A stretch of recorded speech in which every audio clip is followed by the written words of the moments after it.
कहानी की शुरुआत होती है जापान से, जहां पर कि शिप के द्वारा कुछ अनजान कंटेनर जो है वो जापान आ जाते हैं और उन कंटेनर में लाल चंदन की लकड़ियां भरी हुई थी और साथ ही पुष्पा भाव भी इन्हीं लाल चंदन की लकड़ियों के साथ मौजूद थे। जब जापानियों ने इन्हें देखा तो उन्होंने पुष्पा भाव को उल्टा टांग दिया था, लेकिन जैसे तैसे पुष्पा भाव ने अपने हाथ छुड़ाए और इन जापानियों से फाइट करने लगे। मालूम चलता है कि दरअसल में इन लोगों ने लाल चंदन की लकड़ियां तो अपने पास रखी, लेकिन कई दिनों से पेमेंट नहीं कर रहे थे, जिस वजह से पुष्पा भाव को ही यहां पर आना पड़ा। तो यहां पर पुष्पा भाव इन लोगों से एक बहुत ही तगड़ी फाइट करता है, लेकिन आखिर में पुष्प भाव को गोली लग जाती है और वह समुद्र में गिर जाता है।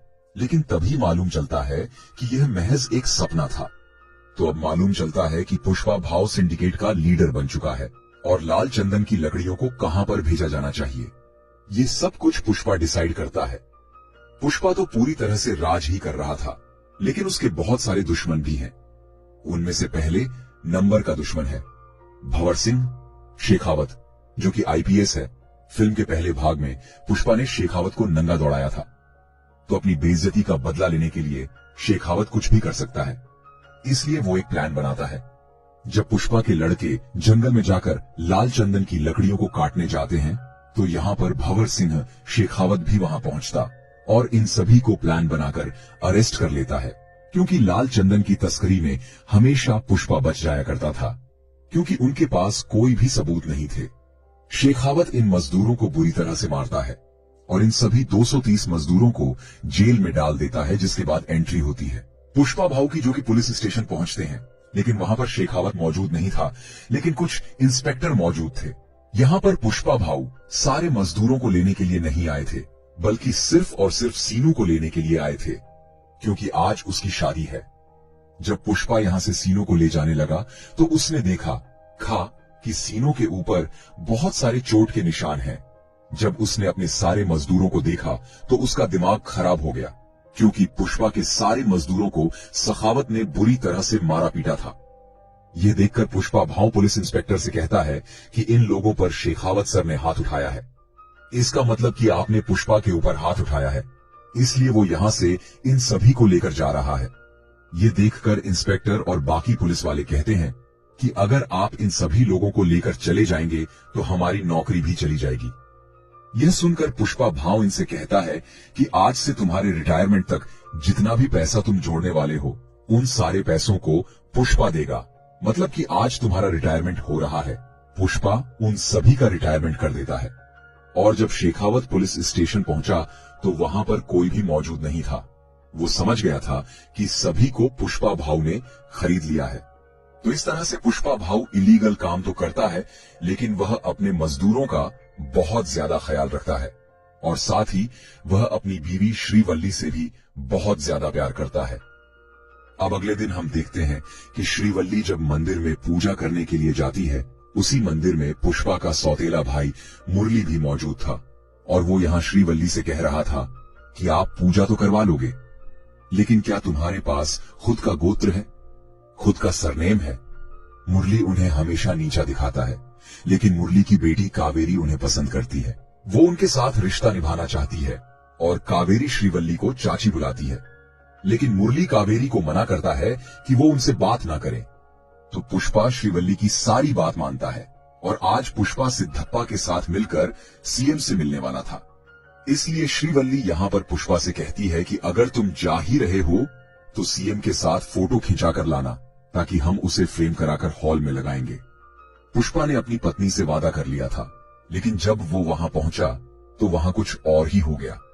पुष्पा भले ही सिंडिकेट की ओर से सीएम को फंडिंग देता है, लेकिन सीएम यहां पर पुष्पा के साथ फोटो क्लिक नहीं करवाता है। उनका मानना यह है कि झूठी जो है वो पैर में ही रहना चाहिए, उन्हें हाथ में नहीं पहना करते। साथ ही उन्होंने श्रीवल्ली के बारे में भी एक दो बातें बोल दी थी। ये देखकर यहाँ पर पुष्पा को बिल्कुल भी अच्छा नहीं लगा था। बाहर आने पर पुष्पा ने सिद्धप्पा से कहा कि अगर आप सीएम होते तो क्या आप भी मेरे साथ फोटो नहीं क्लिक करवाते? जिस पर कि सिद्धप्पा कहता है कि मैं चाहे कुछ भी बन जाऊं, मैं तेरे साथ फोटो जरूर क्लिक करवाऊंगी, क्योंकि तू मेरा भाई है। तब यहां पर पुष्पा ने उनसे कहा, तो फिर सीएम बनने की तैयारी कर लो। पुष्पा सिद्धप्पा से एकदम सीधा सवाल पूछता है कि सीएम बनने के लिए लगभग कितने रुपए की जरूरत पड़ेगी। सिद्धप्पा यहां पर कहता है कि लगभग 100 करोड़ की जरूरत पड़ेगी। पुष्पा यहां पर उससे कहता है कि मैं तुम्हें 500 करोड़ दूंगा, लेकिन सीएम तुम्हें ही बनना होगा। जिसके बाद सिद्धप्पा सेंट्रल मिनिस्टर से मिलने के लिए जाता है। सेंट्रल मिनिस्टर का एक भाई भी है और सिद्धप्पा पुष्पा के कहने पर ही सीएम की बात करने के लिए सेंट्रल मिनिस्टर के पास गया था। साथ ही पुष्पा ने उनके पास एक सोफा भिजवाया था जिसके अंदर 25 करोड़ थे। सिद्धप्पा ने जब ये सारी चीजें देखी तो उन्होंने पुष्पा से कहा कि ये सब कुछ ठीक नहीं है, इस तरह से पैसा बहाना ठीक नहीं है। क्योंकि लेकिन पुष्पा के पास कुछ प्लान थे जो कि वो सिद्धप्पा को बताता है। वो कहता है कि अब पुष्पा नेशनल नहीं रहा बल्कि इंटरनेशनल हो गया है। लाल चंदन की लकड़ियों की डील वो सिर्फ मुर्गन से किया करता था, जिसके बदले में उसे 1 टन पर सिर्फ 1.5 करोड़ मिला करते थे। लेकिन अगर वह इस डील को विदेश में लेकर जाए तो उसे 2 से 2.5 करोड़ रुपए मिल सकता है प्रत्येक टन पर। तो ज्यादा देर न करते हुए पुष्पा जो है वह तुरंत ही विदेश पहुंचता है, जहां पर कि उसकी मुलाकात होती है एक बहुत बड़े बिजनेसमैन से। वहां वो इन लाल चंदन की लकड़ियों की डील करता है और उसे 2000 क्विंटल लकड़ियों को उन्हें देना था। बदले में पुष्पा को 5000 करोड़ रुपए मिलने वाले थे। तो पुष्पा अपने सिंडिकेट के सारे मेंबर को एक्टिव कर देता है और उनसे कह देता है कि सारे जगह से मुझे लाल चंदन की लकड़ियां चाहिए हैं। तो सिंडिकेट के सारे मेंबर जो हैं वो लाल चंदन की लकड़ियों की जुगाड़ करने लगते हैं और वो लाकर वो पुष्पा को देने वाले थे। लेकिन तभी एंट्री होती है मंगल चीनू और उसकी वाइफ की।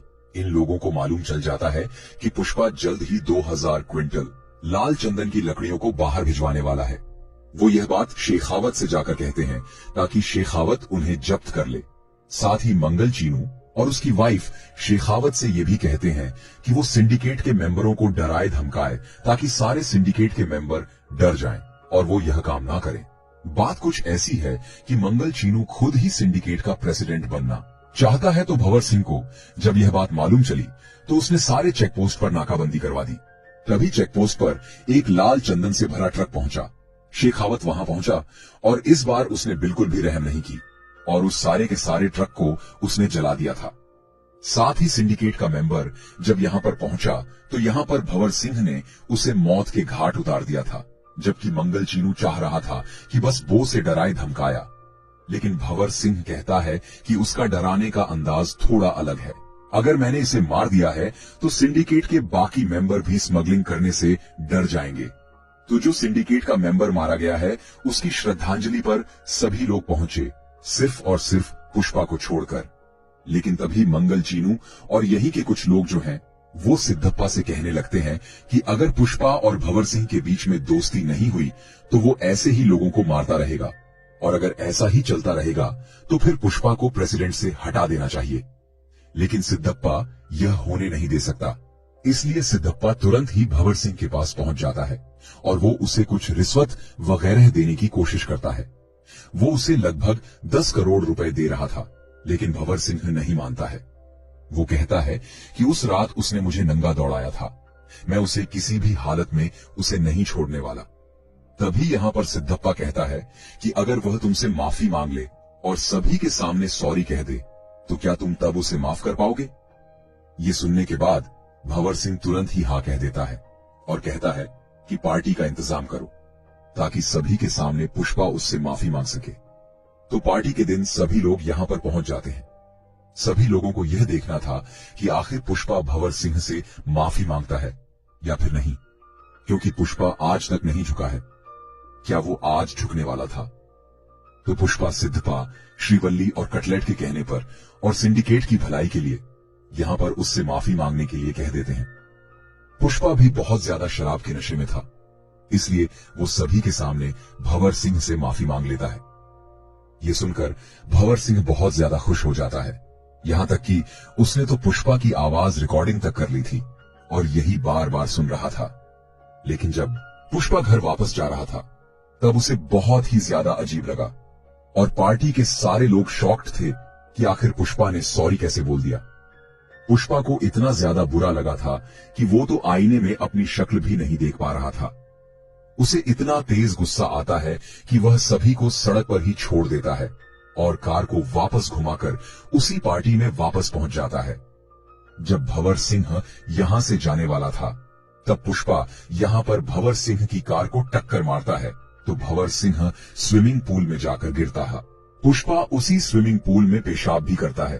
भंवर सिंह को कुछ समझ नहीं आ रहा था कि आखिर यह सब कुछ हो क्या रहा है। पुष्पा यहां पर भंवर सिंह से कहता है कि पुष्पा एक ब्रांड है और वो किसी के सामने भी नहीं झुकता है। वो उससे कहता है कि मैं तुझे चैलेंज करता हूं, 2000 क्विंटल लाल चंदन की लकड़ियों को वो देश से बाहर भेज कर रहेगा। अगर वो यह नहीं कर पाया और अगर तेरे हाथ एक लकड़ी भी हाथ लग गई तो मैं जिंदगी भर तेरी मजदूरी करूंगा। यह सुनने के बाद भंवर सिंह को भी गुस्सा आ जाता है। वो उसके चैलेंज को एक्सेप्ट करता है और सारे के सारे चेक पोस्ट पर जहां से भी गाड़ियां गुजरती है, उन सारे चेक पोस्ट को भंवर सिंह पूरी तरह से बंद कर देता है। लेकिन तभी भंवर सिंह ने देखा कि जो ब्रिज है उसके नीचे जो नदी है वो पूरी तरह से सूखी है, क्योंकि गर्मियों का दिन था। वो समझ गया था कि पुष्पा जरूर इन्हीं नदियों के द्वारा अपने ट्रक को निकालने वाला था। उसका शक एकदम सही निकला था, क्योंकि पुष्पा के सारे लाल चंदन की ट्रक जो है वो नदियों के द्वारा ही बाहर जा रहे थे। तो पुलिस की जीप इन्हें कई बार पकड़ने की कोशिश करती है, लेकिन वो नहीं पकड़ पाते हैं। लेकिन आखिर में भंवर सिंह जो है वो इनके ट्रक के सामने आ जाता है और एक बड़ी सी शॉटगन लेकर इनके ऊपर फायरिंग करता है। तभी कटलेट जो है वो पुष्पा के पास कॉल करके सारी जानकारियां बताता है। पुष्पा कहता है कि तुम वहां से कूद जाओ, जितने भी ट्रक है सारे ड्राइवर को वहां से बाहर निकालो, मुझे किसी भी इंसान की जान को खतरे में नहीं डालना है। यहां पर कटलेट जब उसकी बात सुनता है तो सारे ड्राइवर को लेकर यहां से चला जाता है और भंवर सिंह इनके ऊपर फायरिंग कर रहा था और ट्रक में जितनी भी लाल चंदन की लकड़ियां थी वो उन्हें भी जब्त कर लेता है। ये देखकर मंगल चीनू और उसकी वाइफ को बहुत ही ज्यादा अच्छा लगा था। वो तो एंजॉय कर रहे थे मीडिया के सामने। उन्होंने सारी बात कह भी दी थी कि यह सारी लाल चंदन की लकड़ियां पुष्पा की है, लेकिन थोड़ी देर के बाद मालूम चला कि वो सारी लाल चंदन की लकड़ियां नहीं, नॉर्मल लकड़ियां हैं। मतलब कि यहां पर भंवर सिंह फूल बन गया था पुष्पा। यहां उससे कहता है कि पुष्पा नाम सुन के फ्लावर समझे, क्या फ्लावर नहीं है मैं, बल्कि वाइल्ड फायर है। साथ ही इशारे में उसने ये भी कह दिया था कि जल्द ही वो इस सारी लाल चंदन की लकड़ियों को बॉर्डर क्रॉस करवाने वाला है। अगर तुम इन्हें रोक सकते हो तो रोक लो। तभी पुष्पा, श्रीवल्ली और पूरी फैमिली जो है वो माता काली के फेस्टिवल में पहुंचते हैं। वहां पर श्रीवल्ली को अचानक से चक्कर आने लगते हैं और मालूम चलता है कि श्रीवल्ली प्रेग्नेंट है। ये देखकर पुष्पा जो है वो काली माता का गेटअप धारण कर लेता है और फिर काली माता का एक तांडव करता है। श्रीवल्ली यहां पर पुष्पा से कहती है कि आखिर ये तुम क्या कर रहे हो, जिस पर कि पुष्पा कहता है कि मेरी एक इच्छा है, मैं काली माता से लड़की चाहता हूं, क्योंकि अगर लड़का हुआ तो उसे भी सरनेम देना पड़ेगा, लड़की हुई तो वो किसी दूसरे घर जाकर उसे कोई दूसरा सरनेम मिल जाएगा। तभी इसी जगह पर हम देखते हैं कि कुछ लोग जो हैं वो पुष्पा की भतीजी के साथ मिसबिहेव कर रहे थे, वो उसके साथ बदतमीजी कर रहे थे। ये देखकर पुष्पा को बहुत तेज गुस्सा आ जाता है और फिर लोगों से फाइट करना स्टार्ट कर देता है। लेकिन तभी यहां पर मुरली आ जाता है और वो पुष्पा से कहता है कि अगर तुम ये सब कुछ कर दोगे तब भी तुम्हें तुम्हारे बाप का नाम नहीं मिलेगा। तुम्हें ऐसा लग रहा है कि तुम हमारे साथ हो जाओगे, ऐसा कुछ भी नहीं हो सकता। तुम हमेशा अनाथ थे और हमेशा रहोगे, तुम्हारा कोई भी नहीं हो सकता। श्रीवल्ली को जब ये सारी बातें सुनाई दी तो उसने यहाँ पर मुरली को बहुत ही ज्यादा चिल्लाया। बाद में कावेरी के साथ जिन लोगों ने बदतमीजी की थी उन लोगों को मुरली ने आधा गंजा करवा दिया था। अब आगे हम देखते हैं कि मंगल चीनू और उसकी बीवी और भंवर सिंह शेखावत सीएम के पास पहुंचे। उन्होंने उन्हें बताया कि अगर यह लाल चंदन की लकड़ियां बॉर्डर क्रॉस कर जाती है तो तुम्हारी सीएम की गद्दी भी खतरे में है, क्योंकि उससे 2000 से 5 करोड़ की फंडिंग आने वाली है और यह सारी फंडिंग के द्वारा आप सीएम से हट सकते हैं। तब सीएम उन्हें तुरंत ही आदेश दे देता है कि वो इन लाल चंदन की लकड़ियों को बॉर्डर क्रॉस कर जाने से रोके। तो यह सारी लाल चंदन की लकड़ियां रामस्वाराम से होते हुए श्रीलंका जाने वाली थी, क्योंकि रामस्वाराम से श्रीलंका सिर्फ और सिर्फ 18 किलोमीटर की दूरी पर है।